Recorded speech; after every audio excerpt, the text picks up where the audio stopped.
বাপ মারে খুশি করতে লক্ষ টাকা খরচ করা লাগে না রে যুবক।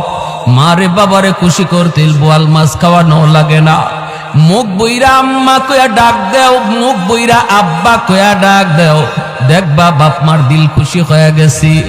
আল্লাহ কয় বান্দা তুই তোর মারে খুশি করলি না, যেন আমি আরশের মালিক রে খুশি কইরা নিলি। রাতের বেলা মাথায় একটু তেল লাগায় দিছো মার, বাবার পায়ের তলায় একটু তেল মালিশ করে দিছো।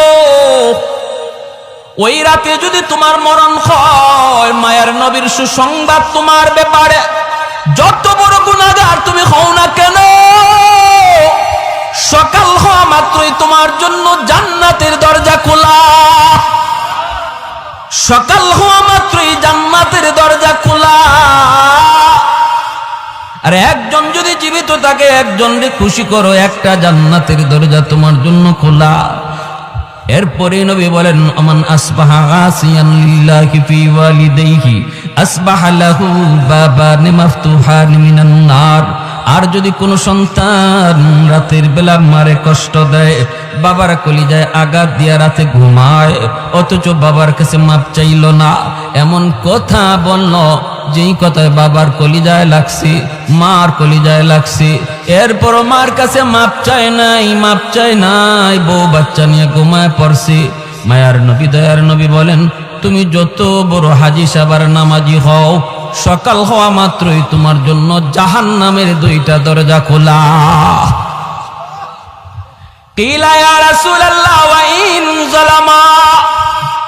সাহাবায়ে কেরাম জিজ্ঞেস করে ইয়া রাসূলুল্লাহ, এত বড় কথা, যদি কোনো মা কোনো বাবা সন্তানের সাথে জুলুম করে, যদি কোনো সন্তানের উপরে বাপ মা জুলুম করে, তিনটা সন্তানের ভিতরে দুইটারে মায়া করে, একটারে কম মায়া করে, অথবা সম্পত্তি বন্টন করার সময় একজনরে কম দিছে আর একজনরে বেশি দিছে, এইভাবে যদি কোনো মা বাবা কোনো সন্তানের উপরে জুলুম করে গো নবী, তবুও কি সন্তান বাপ মার সাথে ভালো আচরণ করবে? এই প্রশ্ন যখন মায়ের নবীকে করলেন সাহাবী, আমাদের অনেকেরই মনে এই প্রশ্ন থাকতে পারে। আমাকে অনেকে ফোন দিয়ে এই কথাটা জিজ্ঞেস করে, হুজুর বাবা তো আমাকে ঠকাইছে, ভাইরে ভালো ভালো জমি দিছে, আমাকে জমি ভালো দেয় নাই, ভাইয়ের সন্তানকে বেশি আদর করে, আমার সন্তানরে কম মায়া করে, এইভাবে দুই চোখে দেখে, তবুও কি আমি মারে খাওয়াবো, তবুও কি আমি বাবারে খাওয়াবো? আমি বললাম ভাই জবাবটা আমি দেব না, জবাবটা আমার মায়ার নবী দিছেন। সাহাবীরা একই প্রশ্ন করলেন, নবী জবাব দিলেন ওয়া ইন যালামা ওয়া ইন যালামা ওয়া ইন যালামা। নবী তিনবার বলেছেন যদি বাপ মা জুলুম করে তবুও সন্তান জুলুম করতে পারবে না, ভালো আচরণ করতে হবে। একমাত্র কারণ হলো তিনি আমার মা, একমাত্র কারণ তিনি আমার বাবা, একমাত্র কারণ তিনি আমার বাবা, তিনি আমার মা। তার উসিলায় আমি দুনিয়া দেখেছি, তার উসিলায় আমি বড় হয়েছি, তার উসিলায় আমি আজকে ম্যাজিস্ট্রেট, তাদের উসিলায় আজকে আমি ডাক্তার, তাদের উসিলায় আজকে আমি শিল্পপতি। আল্লাহ পাক খালিক আর মালিক, বাপ মা হলো উসিলা, ঠিক কিনা জোরে বলেন। এজন্য আল্লাহ পাক রব্বুল আলামিন পবিত্র কোরআনের সূরাতুল লুকমানের মধ্যে তিনি বলেন আনিশকুরলি ওয়ালি ওয়ালিদাইক, আমি আল্লাহর শুকরিয়া আদায় করো, সাথে সাথে তোমরা তোমাদের মা বাবার শুকরিয়া আদায় করো, সাথে সাথে বলছেন বাপ মার শুকরিয়া আদায় করো, কারণ আমি খালিক আর মা বাবা তোমাদের দুনিয়া আসার উসিলা। অতএব যখনই আমি আল্লাহর শুকরিয়া আদায় করবা খালিক হিসাবে, তখনই সাথে সাথে বাপ মার শুকরিয়া আদায় করো তারা দুনিয়ায় আসার উসিলা হিসাবে। এই যে মুর্দেগান আজ আমাদের কাছ থেকে বিদায় নিলেন, আমাদের কাছে তাদের কোনো পাওনা আছে কিনা? আমরা যে তাদের রুহের মাগফিরাত কামনা করব কোন তরিকায়, কিভাবে তাদের জন্য আমরা উপকার করব, এই বিষয় নিয়ে আমি কিছু কথা বলবো ইনশাআল্লাহ। আল্লাহ যদি আমাকে তৌফিক দান করেন, সবাই বলি আমিন। মুআজ্জাজ হাজিরিন, বনু তামিম গোত্র মদিনার একটি প্রসিদ্ধ গোত্রের নাম। এই বনু তামিম গোত্রের এক যুবক আল্লাহর নবীর কাছে একটা প্রশ্ন নিয়ে হাজির হলো। প্রশ্নটা হলো, ইয়া রাসূলুল্লাহ, আমি একটা কথা জানার জন্য আপনার কাছে এসেছি। নবীজি বলেন, কি কথা বলো? এই কথা বলার আগেই যুবকের চেহারা ফ্যাকাশে হয়ে গেল, যুবকের চোখে পানি জমে গেল, সে কান্না শুরু করল। নবীজি বলেন, বলো তোমার কি কথা বলো। তখন বলতেছি, ইয়া রাসূলুল্লাহ, আমার জিজ্ঞাসা হলো, মানুষ মারা যাওয়ার পর ওই মৃত ব্যক্তির জন্য আমরা যারা জীবিত, আমাদের পক্ষ থেকে কোনো খেদমত করার সুযোগ আসেনি। আমরা তো জীবিত মানুষের খেদমত করি, কিন্তু ওই যুবক নবীজির কাছে প্রশ্ন রাখলো, মৃত মানুষের জন্য খেদমতের কোনো ব্যবস্থা আছে কিনা। নবীজি বললেন, কেন বলো। এই কথা বলতেই বলে, ইয়া রাসূলুল্লাহ, আমি একজন অসহায় এক যুবক, আমি আমার মা বাবার গর্ভে একমাত্র সন্তান। আমার মা আমার বাবা বড় কষ্ট করে আমাকে লালন পালন করেছেন, অভাবী সংসার। বাবা দিন আনতেন, দিন খাইতাম। কখনো বাবা যদি কাজে বের হতে না পারতেন, তাহলে এই দিন উপাস থাকতে হতো। আমি কত দেখেছি, মা নিজের খানাটা আমাকে খাওয়াইছেন, মা উপাস ছিলেন। আমি কত দেখেছি আমার বাবা উপোস ছিলেন, শেষ বয়সে চিকিৎসার অভাবে মারা গেলেন। কিন্তু ইয়া রাসূলুল্লাহ, আমি কোনোই উপকার করতে পারলাম না। আমার কাছে তখন টাকা পয়সা ছিল না, আমি উপযুক্ত হয়েছি, টাকা পয়সা কামানোর কোনো সুযোগ আমি পাই নাই। চোখের সামনে সে অভাব আর কষ্ট আর কান্না নিয়েই আমার আম্মা আমার আব্বা দুজন কবরে চলে গেলেন। আমি কোনো খেদমত করতে পারি নাই, কোনো খেদমত করতে পারি নাই। এই ধরনের আমাদের মধ্যে আসেনি না? আছে। যুবক বলতেছে, ইয়া রাসূলুল্লাহ, এখন আল্লাহ আমাকে অনেক সম্পদ দিছে, আমি এখন প্রচুর সম্পদের মালিক, টাকা পয়সার কোনো অভাব নাই, কিন্তু আমারই টাকা দিয়ে কার খেদমত করব? যার খেদমত করার ছিল সে তো নাই, তারা তো নাই। ওগো নবীজি, এখন আমি শুধু রাতের বেলা কান্না করি, চোখের পানি জড়ায়, মার সে অভাবের দৃশ্য দেখা, মার কষ্টের কথা চিন্তা কইরা, বাবার কষ্টের কথা চিন্তা করে, যে আজ আমি চাইলে আমার আম্মাকে আমার আব্বাকে যত বড় ডাক্তার হোক তারে দেখাইতে পারতাম, মাকে একটা ভালো শাড়ি কিনে দিতে পারতাম, আব্বারে একটা ভালো লুঙ্গি কিনে দিতে পারতাম। যখন মা বাবা দুনিয়া ছিল তখন আমার তৌফিক ছিল না, আর এখন আল্লাহ আমাকে তৌফিক দিছে, কিন্তু সুযোগ কেড়ে নিয়েছে, মা বাবা কবরে শায়িত। ইয়া রাসূলুল্লাহ, ওগো নবীজি, আমি জানতে চাই, আমি কি আমার আম্মা আব্বাকে কোনো খেদমত করার সুযোগ আছে? এই কথা বইলে যুবক কাঁদতেছে। যুবকের কান্না দেখে আমার আপনার রহমতের নবীও কান্না শুরু করে দিয়েছে। কারণ নবীজি তো মা বাবার কথা শুনলে এমনিতেই নরম হয়ে যান। কারণ জন্মের আগেই তো আমার আপনার নবী বাবা হারাইছেন, বুঝ হওয়া মাত্রই মা হারাইছেন, মার খেদমতের সুযোগও নবী পান নাই, বাবাকে তো চোখেই দেখেন নাই।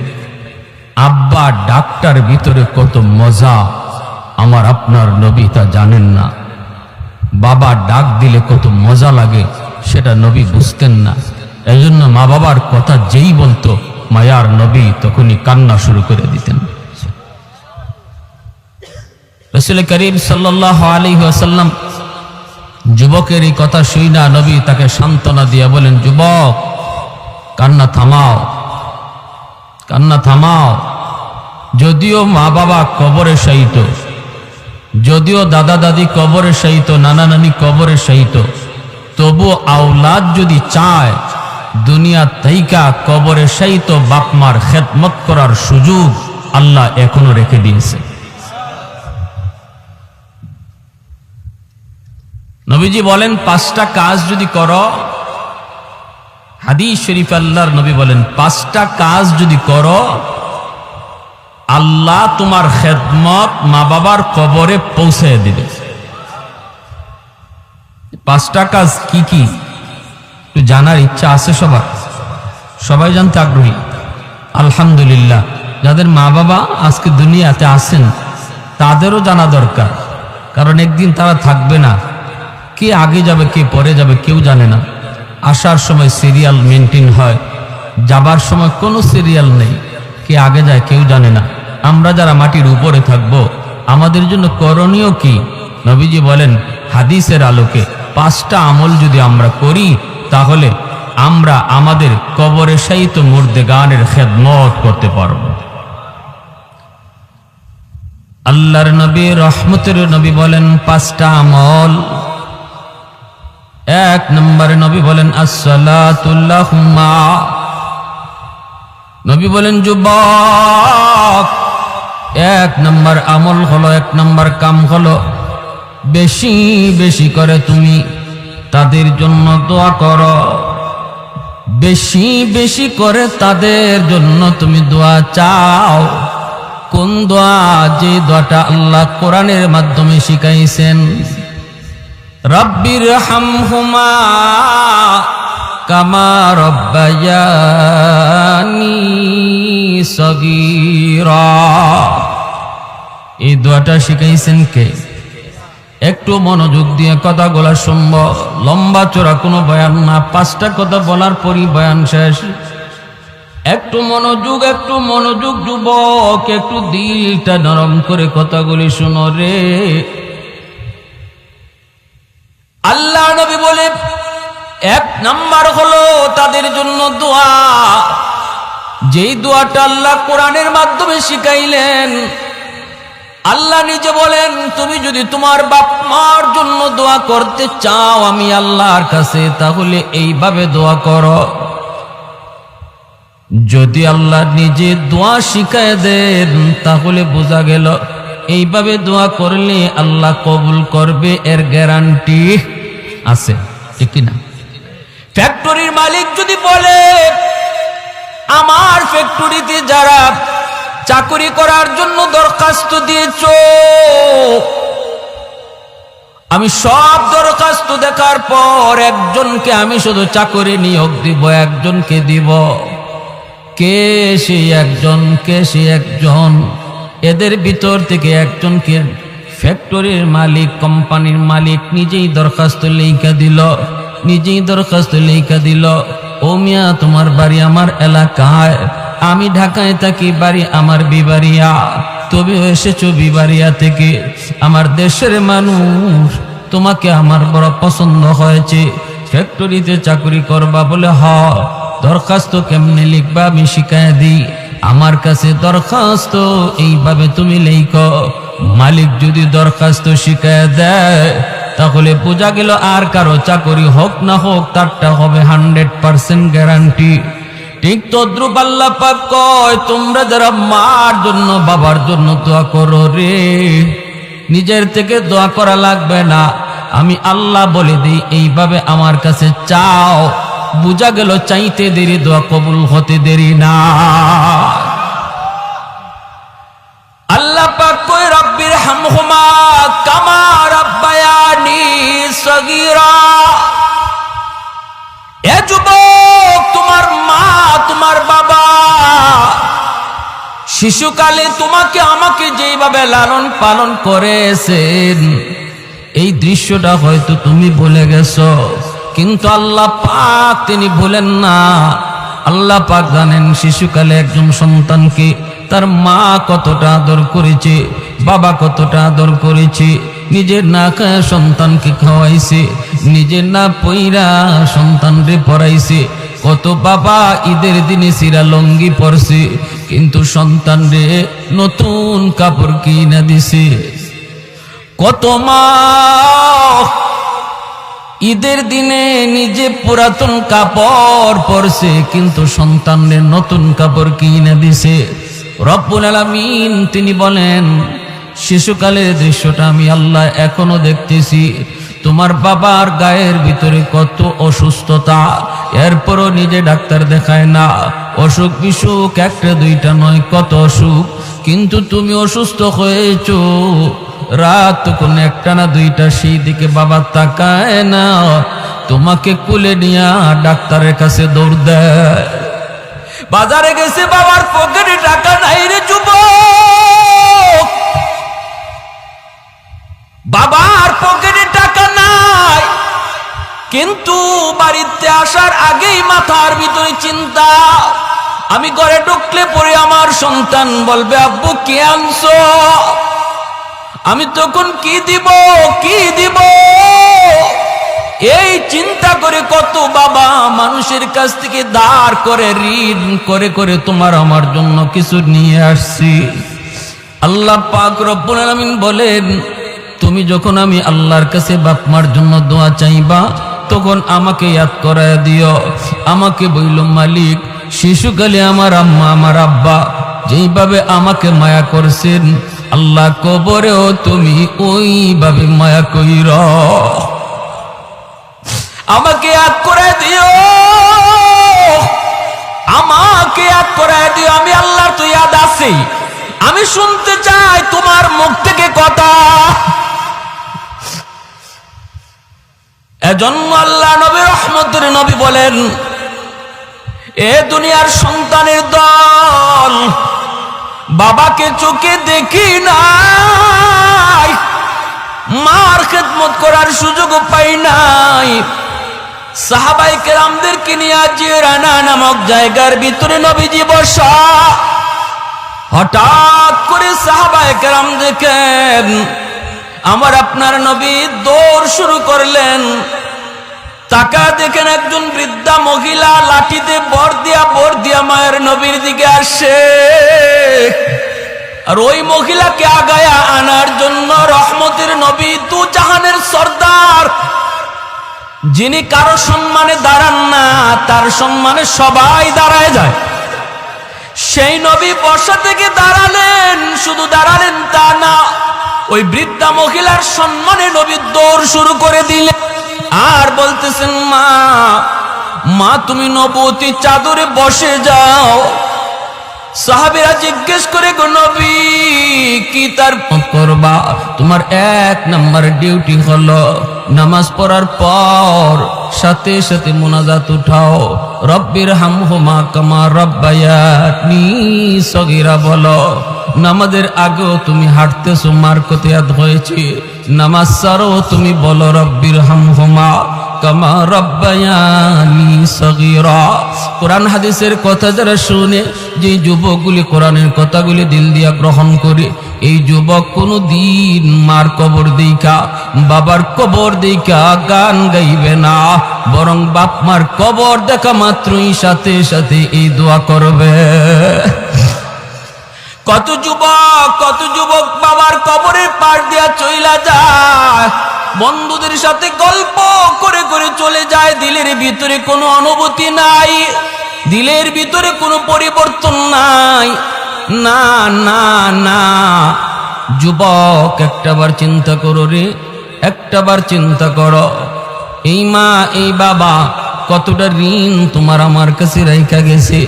আজ যদি আমি আমার বাবার কবর দেখা এই দোয়া পড়ি, আগামীকাল আমার কবরের সামনে আমার সন্তান দোয়া করবে। আমি যদি গান গায়ে যাই, বাচ্চা অপেক্ষা করো, তোমার সন্তানও তোমার কবরের সামনে গান গাইবে। এজন্য বলি, না না যুবক, নবী বলেন যখনই ইয়াদ হয় তখনই তুমি এই দোয়াটা পড়ো, রব্বির হামহুমা কামা রাব্বায়ানি সগীরা, রব্বির হামহুমা কামা রাব্বায়ানি সগীরা। পড়ব না সবাই ইনশাআল্লাহ? সবাই এই দোয়াটা পড়ব। ইমাম সাহেব যখন পড়ে তখন আমিও জবানে জবানে বলবো, শুধু আমিন বলবো তা না, যখনই ইমাম সাহেব বলবে রাব্বির হামহুমা, আপনি আমিও জবানে জবানে বলবো রাব্বির হামহুমা, জবানে জবানে দোয়াটা পড়ব। না না, শুধু আমিন বইলেই শেষ না, নিজের জবানেও বলবো ইনশাআল্লাহ। ভাইয়েরা বন্ধুরা, করাচির হযরত হাকিম আক্তার সাহেব রাহিমাহুল্লাহ, আল্লাহর বহুত বড় ওলি, করাচির মসজিদে নামাজ পড়েন। হঠাৎ করে দেখেন একজন যুবক বড় সুন্দর করে নামাজ আদায় করলো, ডান হাত তার কাপড় দিয়ে পেঁচানো। নামাজ শেষ হলে পরে আল্লাহর ওলি যুবককে ডাক দিলেন, যুবক বড় সুন্দর করে নামাজ পড়েছো, কিন্তু তোমার ডান হাত কাপড় দিয়ে পেঁচানো কেন? যুবক বলতেছে, ও আল্লাহর ওলি, এই করুণ ইতিহাস, আমি আমার মায়ের গর্ভে একমাত্র সন্তান। আমার মার সাথে বেয়াদবি করার কারণে আমার হাতের মধ্যে পচন দেখা দিয়েছে। পচন, এই পচন ভালো হয় না। আল্লাহর ওলি বলেন, কেন তুমি কি ডাক্তার দেখাও না? ওই ভারত পাকিস্তানের সব ডাক্তার দেখানো শেষ, কেউ রোগ ধরতে পারে না। ডাক্তার বলে, আমরা তো বুঝি না কেন তোমার পচন ভালো হয় না, বরং উপরের দিকে ওঠে, উপরের দিকে ওঠে। আমি বলেছি, ডাক্তার তোমরা আমার রোগ ধরতে পারো না, কিন্তু আমি নিজে আমার রোগ ধরে ফেলেছি। আমার আগুন লাগছে আসমানে, তোমরা পানি দিতেছ জমিনে, এই আগুন কোনো দিন নিভবে না। মার সাথে বেয়াদবি করেছি, মার সাথে বেয়াদবি করেছি, বউয়ের কোথায় মার গায়ে হাত উঠায় ফেলছি, নাউজুবিল্লাহ। যেই মাত্র মার গায়ে হাত উঠেছি, মা হাও মাও করে কান্না করে আর করে, বাবা আজকে তুই বউয়ের কোথায় আমি মার গায়ে হাত উঠে দিলি, একবারও চিন্তা করলি না এই হাতটা মা চুমায়া চুমায়া বড় করছি। তোর বাবা নাই, জন্মের কিছুদিন পরে তোর বাবা মারা গেলেন। তোর মুখের দিকে তাকাইয়া জীবন যৌবন শেষ করে দিলাম, অন্যত্র বিয়ে বসলাম না। আজকে তুই তোর বউয়ের কথায় আমি মার গায়ে বোঝে তুই হাত উঠায় দিলি, তাহলে ঠিক আছে, আল্লাহ যেন তোর এই হাত পছায়া দেয়, নাউজুবিল্লাহ। তুই যেন আমার জানাজার নামাজ পড়তে না পারো। যুবক বলতেছে, ও আল্লাহর ওলি, মা এই বদুয়া দেওয়া মাত্রই আমি টের পাইছি আমার পায়ের জমিন কাইপা উঠছি। অফিসে গেলাম, কিছুদিন পরেই মার মৃত্যু সংবাদ। বাড়িতে আসার জন্য রওনা দিলাম, কিন্তু রাস্তায় এত সমস্যা হয়েছে অন্য কোনোদিন হয় না। গ্রামে পৌঁছতে পৌঁছতে মার জানাজা গ্রামবাসী পড়ে ফেলেছে। আমি এসে হাউমাউ করে কান্না করি। মুরব্বীরা কয়, বাবা তোমার জন্য অনেক অপেক্ষা করেছি। মানুষজন আর ধৈর্য ধরে না, এজন্য জানাজা পড়ে ফেলেছি। আমি কান্দি আর বলি, এটা তোমাদের দোষ না, এটা আমার কপালের লিখন গো। মার একটা বদুয়া ছিল, তুই আমার জানাজার নামাজ যেন পড়তে না পারো। মার এই বদুয়া কবুল হয়ে গেছে। মার আরেকটা বদুয়া ছিল, তোর হাত যেন পচা যায়। অল্প দিন পরে আমি দেখলাম ওই হাত, যে হাত আমি মার গায়ে উঠেছি, এই হাতের মধ্যে ফুরা দেখা দিছি। এই ফুরা থেকে পচন শুরু হয়ে গেছে। ডাক্তারের কাছে গেলাম, কেউ রোগ ধরতে পারে না, অ্যান্টিবায়োটিক খাই, অ্যান্টিবায়োটিক দেয়, কিন্তু রোগ সারে না, কোনোভাবেই তো রোগ সারে না। আমি তো আমার রোগ ধরে ফেলেছি। আমার হাতের পচনের দুর্গন্ধ এত বেশি। সুন্দরী বউ, যেই বউয়ের কারণে আমি মার গায়ে হাত তুলছিলাম, সেও আমারে সেইরা বাপের বাড়ি চলে গেছে। এলাকার মানুষ আমাকে বাড়ি থেকে বের করে দিয়েছে। আমি এখন রাস্তায় রাস্তায় ঘুরি, মসজিদে মসজিদে কান্না করি আর সেজদা দিই। হাতটা কাপড় দিয়ে পেঁচে রাখি, যাতে মানুষ দুর্গন্ধ না পায়। ওগো আল্লাহর ওলি, আমার কি আল্লাহর কাছে কোনো মাফ আসেনি? আমি কি কোনো মাফ পাইমনি? মাফ পাইমনি? সমাজে এমন কত যুবক, মার সাথে তুমি বেয়াদবি করতেছ, বাবার সাথে তুমি বেয়াদবি করতেছ। আমার নবী কয়, রাদাল্লাহি ফি রাদাল ওয়ালিদাইন ওয়া সাকাতুর রাব্বি ফি সাকাতিল ওয়ালিদাইন। ওগো আল্লাহ, আমার আল্লাহ তার হাবিবকে ডাইকা কয়, বন্ধু তুমি কয়া দাও, যেই সন্তানের উপরে তার মা তার বাবা রাজি থাকে, আমি আল্লাহ তার উপর রাজি হইয়া যায়। আর যেই সন্তানের উপরে বাপ মা নারাজ, হজ কইরাও আমাকে রাজি করাতে পারবে না, তাহাজ্জুদ পড়াও রাজি করাতে পারবে না, মসজিদ বানায় দিয়েও আমাকে রাজি করাইতে পারবে না যদি বাপ মা রাজি না থাকে। আর যদি বাপ মা রাজি থাকে, আল্লাহ বলে আমি রাজি হইয়া যাই। এজন্য রে যুবক, কার গায়ে হাত উঠাইতেছো, কারে বকা দিতেছো? নবীজি বলেন, মান আসবাহা মুতিআন লিল্লাহি ফি ওয়ালিদাইহি আসবাহা লাহু বাবান মাফতুহান মিনাল জান্নাহ। কোন সন্তান যদি রাতের বেলা মারে বাবারে খুশি কইরা ঘুমায়, মা তার উপরে খুশি, বাবা তার উপরে খুশি, ওই অবস্থায় যদি যুবক রাতের বেলা ঘুমায়, নবী বলেন সকাল হওয়া মাত্রই তার জন্য আল্লাহ পাক জান্নাতের দুইটা দরজা খুলে দেয়। ফাইন কানা ওয়াহিদান ফাওয়াহিদা, নবী বলেন যদি একজন জীবিত থাকে আর একজনকে খুশিরা কইরা সে রাতে ঘুমায়, মার সাথে বসে একটু গল্প করলো, মার সাথে বসে একটু পরিবারের কথা নিয়ে কথা বললো, মাকে একটু হাসাইলো, মার একটা পান বানায়া দিল, ঘুমাইবার সময় মার মাথা একটু তেল মালিশ করে দিল, বাবার পায়ের তলায় একটু তেল লাগায় দিল, বাবার কলিজাটা খুশি হয়ে গেল। এজন্য আল্লাহ নবী বলেছেন, যুবক এক নাম্বার কাম হলো যখনই মার কথা বাবার কথা ইয়াদ হবে এই দোয়াটা পড়বা, আর এই দোয়াটা পড়া মাত্রই সাথে সাথে পড়তে দেরি আল্লাহ পাক তোমার বাপ মার কবরে খেদমত পৌঁছাইতে দেরি হবে না। 2 নম্বরে নবী বলেন, ওয়াল ইস্তিগফারু লাহুমা, মার জন্য বাবার জন্য তুমি সাধ্যমতো দান করো, সদকা করো, মসজিদ মাদ্রাসায় দান করো, অভাবী মানুষকে দান করো। মার আত্মীয় অভাবী, বাবার আত্মীয় অভাবী, অভাবী মানুষকে তুমি দান করো। যখনই তাদের নামে তুমি দান সদকা করবা, সাথে সাথে আল্লাহ পাক তোমার মা বাবার কবরে তোমার খেদমত পৌঁছে দিবে। 3 নম্বরে নবী বলেন, ইনফাযু আহদিহিমা মিন বাদিহিমা, মা বাবার যদি কোনো মানুষে যদি তোমার মার কাছে বাবার কাছে কোনো পাওনা থাকে, কারো ঋণ লইয়া যদি মা কবরে যায় থাকে, বাবা কবরে যায় থাকে, নবী বলেন 3 নম্বর হলো বাবার ঋণ পরিশোধ করো। যখনই তুমি বাবার ঋণ পরিশোধ করবা, সাথে সাথে বাবার কবরে তোমার খেদমত পৌঁছায় দিবে কে? আর একটু জোরে বলেন কে? আর একটু জোরে বলেন কে? বাবার ঋণ তুমি পরিশোধ করবা, পৌঁছে দিবে আল্লাহ তোমার খেদমত। ভাইয়েরা, বন্ধুরা, প্রতিবেশীর হক নষ্ট করেছে তোমার বাবা, তুমি জানো 1 হাত 1.5 হাত জায়গা বাবা জোর দখল করে নিয়েছে। তোমার বাবার গায়ে শক্তি ছিল, তারপর পরিবারও বড় ছিল, গোষ্ঠীও বড় ছিল, এজন্য জমি দখল করেছে। তুমি জানো, যদি আজকে তুমি বাবার কবরে খেদমত পৌঁছাইতে চাও, গরু জবাই করে জিয়াফত পরে করো, আগে ওই 1 হাত জায়গা ফেরত দিয়া দাও, সাথে সাথে আল্লাহ পাক বাবার কবরে খেদমত পৌঁছে দিবে।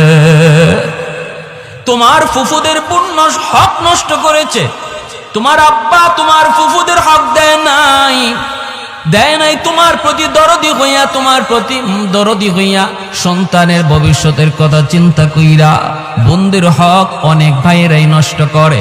বোনের জমি দেয় না, অথচ বোনের যে অংশ আছে অংশটা ধার্য করেছেন কে? আরেকটু জোরে বলেন কে? খালি জমি জমা না, বাড়িও। আসতে মাতেন দিয়ে আপনাদের সমাজে এই কথার প্রচলন আছে নাকি? কয় বাড়িও লই দিবি, বাড়ির অংশ লই দিবি। যত ব্যক্তিতে বাপের বাড়ি থেকে বাড়ির অংশ নিছে, সাথে সাথে বাপের কবর ফাইটে গেছে। নাউজুবিল্লাহ, যেরকম ডর লাগায়, বন্ডে ডর লাগায়। আবার কয় বাড়ির অংশটা লই যাইবি, বেড়াইতে আইবি না? বেড়াইতে আইবি না, ভাইয়ের বাড়িতে বেড়াইতে আইবি না, সব লইয়া গেলে বেড়াইবে কই? তাহলে বোঝা যায় বেড়ানি যাইতে হইলে আগে জমি রাখা লাগে। এখন যদি জিজ্ঞেস করে কেউ যে তুমি যে তোমার শালির বাড়িতে বেড়াইতে যাও, তুমি যে তোমার সমন্দির বাড়িতে বেড়াইতে যাও, এখানে কয়েকের জায়গা আগে জমা রাখছো? বোনের ব্যাপারে যে বলো যে তুই ভাইয়ের কাছ থেকে সব সম্পদ যদি লইয়া যাস, তাহলে বেড়াইতে আইবি না, তুমি যে অন্যত্র বেড়াইতে যাও অথবা বোনের বাড়িতেও যাও, মাঝে মাঝে যাও, বোনের ওখানে তুমি কয়েকের জমি রাখছো? কথা ঠিক কিনা ধরে বলেন? এই ধরনের ধোঁকাবাজি কথা বইলা যারা বোনের হক দিচ্ছেন না বা দেয় না, মনে রাখবা তুমি যত বড় হাজি হও, যত বড় গাজী হও, কবরে যাওয়া মাত্রই আগুন শুরু হইছে। আর এই আগুন নিবানোর একমাত্র পথ, তার সন্তান যদি চায় যে বাবার কবরে আগুন নিবাই, যদি সন্তানটারে দিন শিখায় থাকো, সন্তানের অন্তরে আল্লাহর ভয় ঢুকায় যাও, যদি সন্তানরে আল্লাহর পরিচয় শিখায় যাও, আখিরাতের ফিকির তার অন্তরে ঢুকায় যাও, তাহলেই শুধু বাঁচার একমাত্র পথ।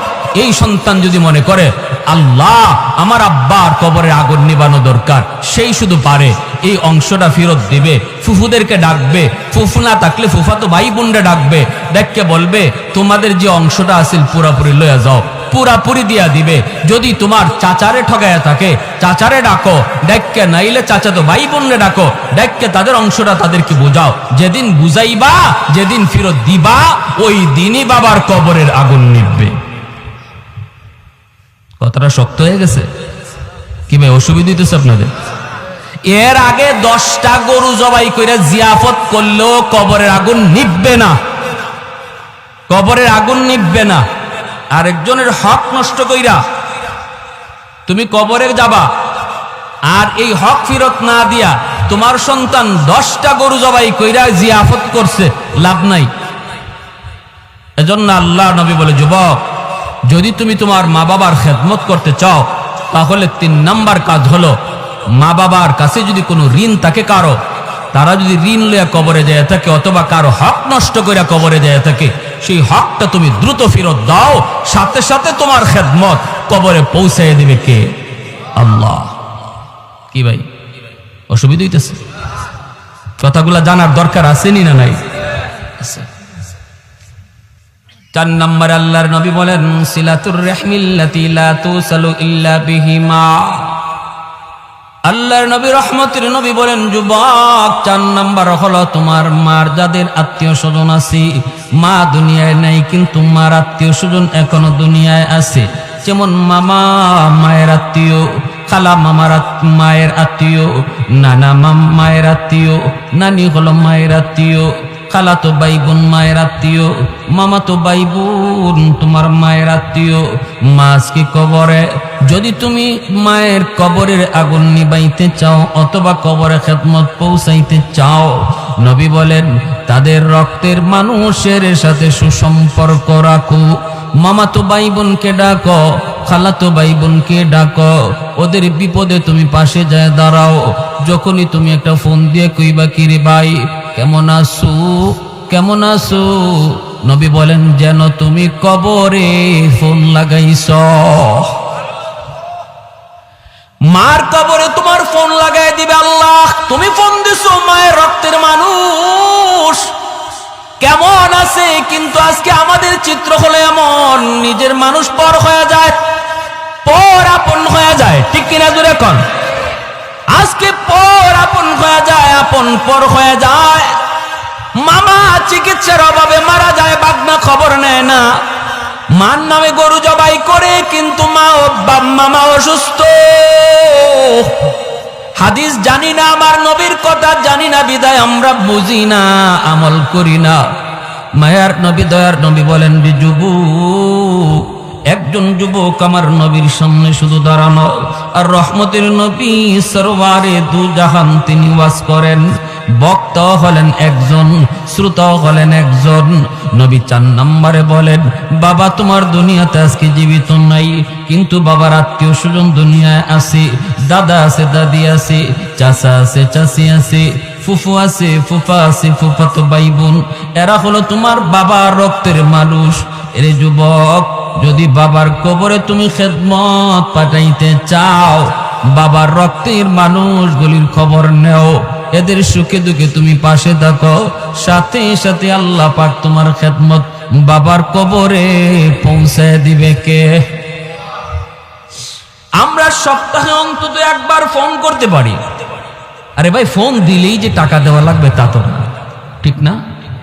মাসকে মাস চলে যাক, ভাতিজা চাচার খবর নেয় না, ভাগনা মামা সপ্তাহে অন্তত একবার যদি ফোনের ব্যবস্থা করি। এখন তো একটা সুযোগ হয়ে গেছে, একটা সুযোগ, ফোনের কারণে বাড়িতে যাওয়া লাগে না। টেলিফোনে যেমন কিছু ক্ষতি আছে, লাভও আছে। এই লাভটা তো আছে, আমি ডায়েরির মধ্যে আমার মায়ের আত্মীয় স্বজন যারা, তাদের নাম আমি ডায়েরিতে লিখতে পারি। এই ডায়েরির ডান দিকে আমি তাদের মোবাইল নাম্বারটা উঠায় রাখলাম। বাবার আত্মীয় স্বজন কারা কারা জীবিত, এদের নাম ডায়েরিতে আমি লিখলাম। ডান দিকে মোবাইল নাম্বারটা সংগ্রহ করে রাখলাম, আর উপরে লিখে রাখলাম সপ্তাহে একবার ফোন দিব, সপ্তাহে একবার ফোন দিয়ে খবর নিব। ভাইরে মনে রাখবা, এটা বহুত বড় হাদিসের উপরে আমল তোমার হয়ে যাইতেছে রে। যখনই বাবার আত্মীয় চাচারে তুমি ফোন দিলা, নবী কয় যেন বাবার কবরেই তুমি ফোন লাগাইছ। ভাইরে কত সুন্দর আমল নবী বুঝা দিতেছেন যুবককে। আজকে আমাদেরও জানা প্রয়োজন। আজকে আপনারা যারা গ্রামবাসী এত সুন্দর মাহফিলের আয়োজন করেছেন আপনাদের মধ্যেখানের রুহের মাগফিরাতের জন্য, কি করবেন তাদের জন্য, করণীয় কি কথাগুলো একটু মনোযোগ দিয়ে শুনেন। এরপরে মায়ার নবী দয়ার নবী বলেন 5 নম্বর, ইকরামু সাদিকিহিমা মিন বাতিহিমা। নবী বলেন বাবার যারা বন্ধু বান্ধব তাদের সাথে তুমি সুসম্পর্ক রাখো, তাদের সাথে খোঁজখবর রাখো, তাদেরকে দেখলে তুমি শ্রদ্ধা কইরো। বাবা যাদের সাথে চলতো, বাবার বয়সের মানুষ যাদের সাথে বাবা চলতো রে, ওই মানুষগুলাকে পাইলে পরে বাবার মতো শ্রদ্ধা কইরো, সালাম দিও। আর বইল চাচা আব্বা থাকতে কত বাড়িতে আসতেন, আজকে আমার বাবা নাই, এজন্য বাড়িতে আসেন না। চাচা একটু বইসা যান, এক কাপ চা খায়া যান, পাইলে বাজারে পাইছো একটু ধরো আদর করে একটা চা খাওয়া দাও, একটা পান খাওয়া দাও, এতটুকু তুমি তার খোঁজ খবর নেও। মায়ার নবী দয়ার নবী বলেন যখনই বাবার কোনো বন্ধুরে পায়া বাবার মতো শ্রদ্ধা করবা, সাথে সাথে তোমার বাবার কবরে খেদমত পৌঁছায় দিবে আল্লাহ। মা আজকে দুনিয়ায় নাই, কিন্তু মার বান্ধবী আছে, মার সমবয়সী মহিলা আছে, পাইছো বলতেছো চাচি একটু বাড়িতে উঠেন, এক কাপ চা খেয়ে যান। ঈদের সিজনে মা যেই মহিলাদের সাথে চলতো, এমন গরিব একটা মহিলা দেইকা নতুন কাপড় কিনে দেন। মায়ার নবীর বাসায় যেন তুমি তোমার মার এই নতুন কাপড় কিনে দিছ। এইভাবে আল্লাহর নবী যুবককে একটা ওয়াজ করলেন আর বললেন 5টা আমল যদি করো, যখনই সন্তান বাপ মার নামে এমন কোন দান সদকা করে, এমন কোন ভালো আমল করে, আল্লাহ কেমনে সাথে সাথে পৌঁছায়। জুনাইদ বাগদাদি রহমতুল্লাহি আলাইহি তিনি ঘুমাইছেন, স্বপ্নে দেখেন একজন মানুষ, চেহারাটা জাহান্নামী চেহারা, কানতেছে, কালো কুৎসিত, আযাবের চিহ্ন তার চেহারার মধ্যে রয়েছে। জুনাইদ বাগদাদি রহমতুল্লাহি আলাইহি বলেন কে গো, কি তোমার পরিচয়? লোকটা বলতেছে হুজুর আপনি আমাকে চিনবেন না, আমি আপনার এলাকারই একজন মানুষ, বহু আগে আমার মরণ হয়েছে, কিন্তু কবরে আমি শান্তিতে নাই, কবরে আমি শান্তিতে নাই গো, কবরের মধ্যে আমি আযাবে আছি। আমার দুনিয়াতে কোনো সন্তান নাই, আছে শুধু একটা মেয়ে সন্তান। আমার আল্লাহ আমাকে জানাইছে আমার মেয়েটা যদি আমার জন্য আল্লাহর কাছে কোনো ভালো কাজ করে, এই উসিলায় আল্লাহ আমাকে মাফ করে দিবে। আমার নামে যদি সদকা করে, আমার নামে যদি কোনো ভালো কাজ করে, আল্লাহ আমারে মাফ করে দিবে। কারণ সন্তান যখন বাপ মার জন্য কোনো ভালো কাজ করে অথবা দোয়া করে, সন্তানের জন্য বাপ মায়ের দোয়া করলে যেমন সরাসরি কবুল, সন্তানও যদি বাপ মার জন্য দোয়া করে এই দোয়াও সরাসরি কবুল।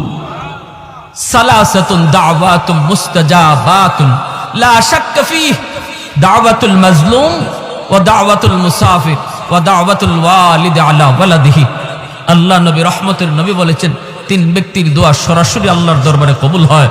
এক হলো মজলুমের দোয়া, আর এক হলো মুসাফিরের দোয়া, আর এক হলো বাপ মার দোয়া। বাপ মার দোয়া যেমন কবুল, সন্তানের দোয়াও বাপ মার জন্য কবুল। জুনাইদ বাগদাদি কয় এবার আমার কাছে কি চাও? কয় হুজুর আমি আপনার কাছে একটু সাহায্য চাই, যদি আমার মেয়েটার একটু খবর দিতেন যে আমি বড় বিপদে আছি, সে যদি আমার নামে একটু সদকা করে আল্লাহ আমাকে মাফ করে দিবে। জুনাইদ বাগদাদির ঠিকানা লইয়া ঘুম থেকে উইটা ওই মেয়েটার সংবাদে তিনি বের হয়ে গেলেন। এলাকার মানুষকে তিনি জিজ্ঞেস করেন, মহিলা মানুষেরা কয় হুজুর মহিলাটা বড় খারাপ, ওর কাছে আপনি কেন যাইবেন, ওর চরিত্র ভালো না। জুনাইদ বাগদাদি কয় আমি চরিত্র ভালো মন্দ বুঝি না, আমাকে বলো কোথায় গেলে পাবো। কয় নদীর ঘাটে গোসল করে। জুনাইদ বাগদাদি তিনি নদীর পাড়ে আইসা দাঁড়ায় রইলেন। মেয়েটা গোসল শেষ করে আইসা কয় মৌলবী তুমি আবার কি চাও? জুনাইদ বাগদাদি কয় মা আমি চাই না, আমি একটা খবর নিয়ে এসেছি। কয় কার খবর? কয় তোমার বাবার খবর। কয় আমার বাবার কিসের খবর? বাবা তো বহু আগে কবরে। বাবার আবার খবর কিসের? জুনাইদ বাগদাদি কয় তোমার কবরের বাবার সংবাদ। কি খবর? মারে তোমার বাবা কবরের মধ্যে আযাবে আছে, স্বপ্ন যুগে আমাকে দেখাইছে, আমার কাছে একটু সাহায্য চাইছে রে মা, আমি যেন তোমাকে এই সংবাদটা দিই। তুমি যদি তার নামে একটু দান সদকা করো, আল্লাহ পাক তোমার বাবার কবরের আযাব আল্লাহ মাফ করে দিবে। এই কথা বলতি যে গুনাহ করে, অতিরিক্ত গুনাহ করার কারণে মানুষের কলিজা শক্ত হয়ে যায়। একটা দুইটা গুনাহ করে তখন কলিজায় দাগ পড়ে, এক পর্যায়ে কলিজাটা গুনার কারণে শক্ত হয়ে যায়। মহিলাটার কলিজা শক্ত হয়ে গেছে।